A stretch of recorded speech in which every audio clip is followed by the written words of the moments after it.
भैया देखो एक चीज सुनो, देखिए आप लोग कल से यहाँ पे बैठे हुए हैं, कल रात को भी एक आप शांत हो जाइए प्लीज।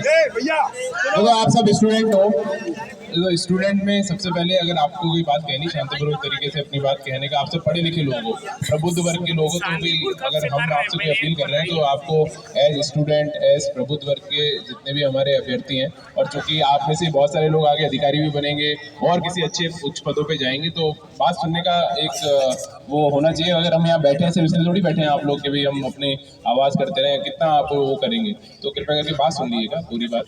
तो कल से आप लोग बैठे हुए हैं, कल रात को चूंकि बहुत ज़्यादा भीड़ थी तो इसलिए बहुत हो सकता है कि भी इतनी सारी भीड़ में बात करना पॉसिबल नहीं हो। आपका जो प्रत्यावेदन है आप यही तो देना चाहते हैं ना कि साहब कि हमारा जो नॉर्मलाइजेशन और प्लस एक दिन के एग्जाम की बात है, तो आप में से आप कुछ छात्रों को चूज करेंगे ना। सड़क पे अगर मान लीजिए आप कोशिश करेंगे और भी छात्र आएंगे तो इतने सारे लोगों से बात करना मुश्किल होता है। तो कम से कम जब आपको बात आप लोकतांत्रिक तरीके से बैठे हुए हैं, शांतिपूर्वक तरीके से धरना दे रहे हैं, तो उसमें अगला स्टेप तो ये होना चाहिए ना कि आपके बीच में से आप 5-10 लड़कों को आप जो भी आपके आप उचित समझते हैं प्रतिनिधि के रूप में सुन लीजिए।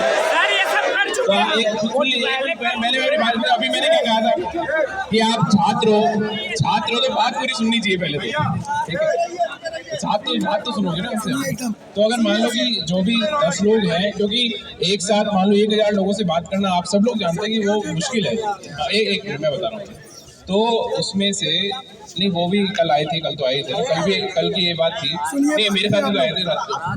हाँ तो मैं ये कह रहा हूँ कि उसमें अगर आप जो भी आप उचित समझते हैं कि भाई 10 लोग आपके उसमें, तो हम आपकी मुलाकात है उसमें जो आपका आयोग के भी वो जो सचिव हैं उनसे बात करने का आपका एक मांग है, तो बैठ के एक बार हम बात तो करें। जब आप उसको बात को कहेंगे, वो आपकी बात को सुनेंगे, तो तब जाके फिर आगे कोई हम इस चीज़ को आगे बढ़ा सकते हैं। अगर अब केवल सड़क पे हम बैठे रहें और फिर आगे वार्ता ना हो पाए, तो फिर उसके बाद में पूरी शांत रहा यार। तो अल्टीमेटली इसलिए जो आदमी बैठता है ना कि भी कोई आके आए, हमसे हमारी बात सुने, हम अपनी बात को कह पाए। जब आपकी बात सुनने के लिए हम बोल रहे हैं, आप अपनी बात को कहने का आपको मंच प्रदान कर रहे हैं, सब चीजें कर रहे हैं, तो उसके बाद में केवल हम फिर उसमें अगर वे उस चीज को अनसुना करते हैं, तो फिर आपका बैठने का औचित्य भी काफी हद तक भ्रमित हो जाता है। इसलिए मेरा अनुरोध है आप सब लोग, मैं फिर आप कहता हूँ कि आज आप उधर हैं, कल को इधर भी होंगे, और ऐसा नहीं है कि भी बहुत सारे लोग आप लोग ऑफिसर बनेंगे, अलग अलग सेक्टर में जाएंगे। तो कृपया करके ये आप लोगों के स्तर से ये आना चाहिए कि साहब हम जितने भी आप उचित समझते हैं 10 लोग 20 लोग जो आपको एक संख्या लगती है, तो एक बार बात करने के लिए एक मंच पे तो जाइए ना। अगर अब धीरे धीरे अगर यहाँ पे आप बैठे हुए हैं और संख्या बढ़ती जाएगी तो फिर और मुश्किल होगा। तो मेरा अपील आप लोगों से ये कि आप लोग आपस में चर्चा कर लीजिए, जो भी आप 20 लोग बनाना चाहते हैं 20 लोग बना लीजिए, कि नहीं एक आपका कोई प्रतिनिधि मंडल तो होना चाहिए ना कि साहब ये हमारी बातचीत है, ये हम आपसे कह रहे हैं, और ये भी हमारा जो आयोग के अधिकारीगण है उनसे आप हमारी अपनी बात तो आप हमारी चर्चा करा दें। तो उसके बाद में चर्चा तो होना, आप सड़क पे चर्चा होना, आप सबको बताएं कि मतलब वो पॉसिबल नहीं है। अभी हो सकता है कि भाई एज आप लोग चूंकि अभी बैठे हुए हैं, प्रोटेस्ट कर रहे हैं, तो इसलिए ये चीज़ हो सकती है कि आपको लगे, लेकिन वो पॉसिबल वो होता नहीं है, फिर उसमें कोई सॉल्यूशन भी नहीं निकलता इस चीज़ का। तो मेरा अनुरोध आपसे ये कि आप जो भी आप उचित समझते हैं, एक संख्या 10, 20, 25 जो भी आप समझते हैं, तो कम से कम उनमें से आप कुछ लोगों को आगे भेजेंगे, तब जाके तो बात हो पाएगी। तो ये मेरा आपसे अनुरोध है, वो आप इसको अभी कर लें, जितना कि अदरवाइज भाई जितना समय वो गुजरेगा तो उसके में फिर कोई हल नहीं निकलेगा ना इस चीज़ का। अब बताओ क्या कह रहे थे आप? आपका परिचय क्या हुआ?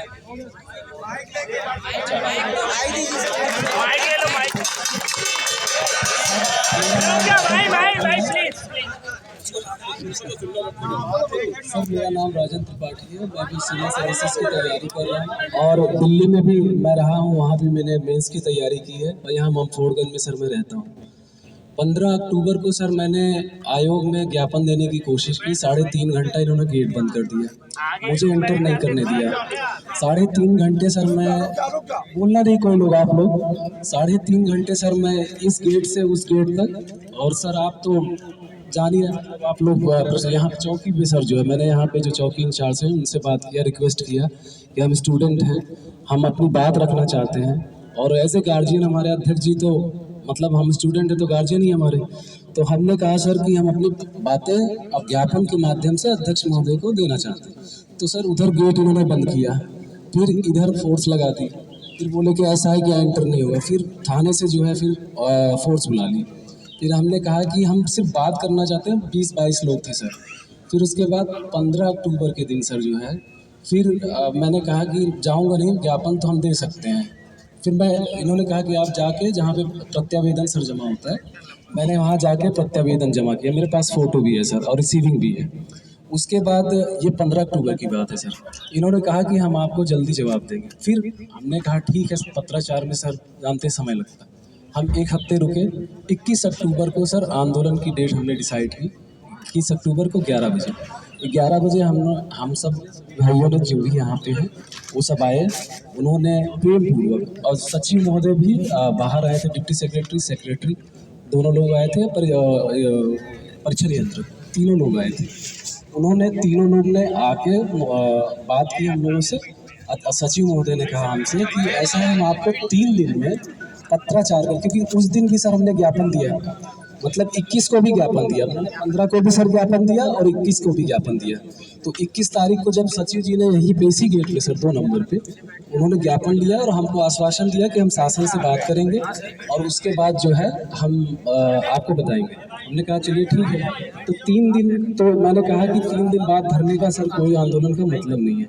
तो मैंने कहा एक शांतिपूर्ण ढंग से जो है हम कैंडल मार्च निकालते मनमोहन पार्क पे। तो धारा 144 का एसीपी सर थे वहाँ पे, तो उन्होंने कहा कि राजन जी यहाँ पे वो धारा 144 आप आगे नहीं ले सकते। मैंने कहा सर आप भी प्रतियोगी छात्र हैं, आज जहाँ आप हैं, हम जहाँ हम हैं सर, कल आप थे वहाँ पे।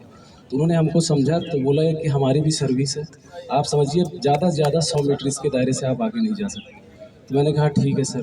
तो उन्होंने ये किया, तो मैं उनके लिए बहुत बहुत धन्यवाद कहता हूँ कि उन्होंने 100 मीटर मुझे जाने दिए।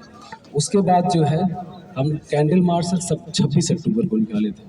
उसके बाद सर दीपावली थी 31 अक्टूबर को, तो 31 को सब 30 को चले गए सर घर, और 31 को मतलब दीपावली थी। उसके बाद छठ पूजा है, तो हमारे यहाँ पूर्वांचल में छठ का ज़्यादा महत्व है, तो बच्चे वहाँ चले गए। तो उसी बीच सर इन्होंने नोटिस निकाल दी, एक मिनट बोलिए ना।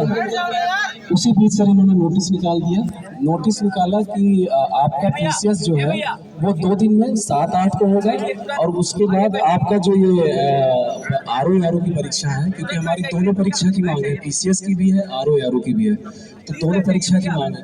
तो हमने इन्होंने पीसीएस का 7-8 दिसंबर निकाला, और आरओ का जो है इन्होंने 22-23 दिसंबर निकाला। उसके साथ ही सर इन्होंने नॉर्मलाइजेशन का भी जो है, इनका जो क्राइटेरिया है, बिना बच्चों से पूछे पहली बार। उसके बाद किस आधार पर इन्होंने नॉर्मलाइजेशन की बात की 7-8 का। फिर उसी बीच सर सेम डे 1 घंटे के अंदर तीनों नोटिस निकाल दिया। बच्चे सर छठ का जो है, मतलब अगर यहाँ से आप तो सर स्टूडेंट रहे हैं, तो आपको पता होगा कि मानसिक प्रेशर कितना रहता है एग्ज़ाम का। उसके बाद ही बच्चे वहाँ पे फेस्टिवल मनाने गए, वहीं अटेंडम को पता लगता है कि हमारा शिफ्ट वाइज पेपर होगा, नॉर्मलाइजेशन होगा। फिर वो वहाँ से सर फेस्टिवल भी नहीं मना पा रहे हैं, वो घर से भाग रहे हैं। जबकि पूर्वांचल में सर छठ एक बहुत बड़ा महत्व रखता है, वो भागे सीधा कहाँ आंदोलन करने। सर हम आंदोलन करें कि पढ़ाई करें, क्या करें बताइए आप। मेरी सर जितनी बात हुई है, मैं उसको विथ, मेरे पास प्रूफ है, रिसीविंग है, सारी चीज़ें, फ़ोटो है, सब कुछ है। अब मैं स्पष्ट बोल रहा हूँ सर। उसके बाद मैं एमएलए से, यहाँ के जो भी हैं उनसे मिला, उनके बाद सांसद जी से मिला, फिर मैं जितना भी एमएलसी सर से मेरी बात, सर प्लीज़